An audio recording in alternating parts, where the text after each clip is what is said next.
আজ শনিবার, ভাবলাম কিছু পেন্ডিং কাজ যেগুলো আমার অনেক দিন ধরে পড়ে রয়েছে সেগুলোকে কমপ্লিট করব। তো সেরকমই আর কি সকালবেলা সব কাজ গুছিয়ে রেখে নিলাম, রেখে দিয়ে সকাল সকালই বেরিয়েছিলাম, বেশি দেরি করিনি, 11টার মধ্যে ফিরতে হবে যেহেতু আমাকে। তো এই ট্রেনটা ফলো করলাম। আজকাল দেখি তো সব জায়গায় একটা হাত দিয়ে ঢাকা দিয়ে রেডি হয়ে চলে আসে, যদিও হয়নি তাও চেষ্টা করছি। যাই হোক, প্রথমেই বেরিয়ে দেখলাম বাধা কি না, লিফট খারাপ।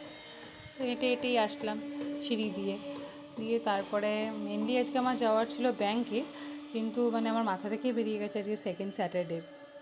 সবথেকে বড় কথা, আমি গুগলকে এত বিশ্বাস করি, গুগলে দেখছি কি ওপেন রয়েছে, কিন্তু আমি গুগলের কথা মতো চলে গেছি। মানে বেশি বিশ্বাস করলে যা হয় গুগলকে, অনলাইন জিনিস বেশি প্ল্যাটফর্ম বিশ্বাস করলে।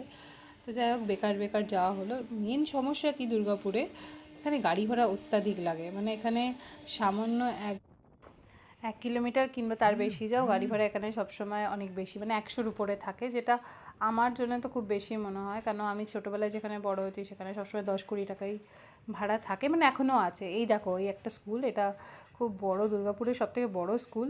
স্কুলটাকে আমি বলি বড়লোকিয়া স্কুল, মানে কারণ জোয়ারের সিনেমা স্টাইলের স্কুল আর কি।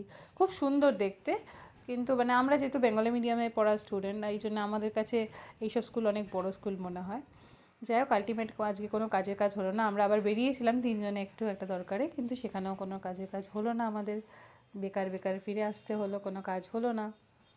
মানে আজকে দিনটা বলতে পারো ওয়েস্টই হলো। দুটো কাজের জন্য বেরিয়েছিলাম, দুটো কাজই হলো না। এমনি এমনি ঘুরে ফিরে আসলাম।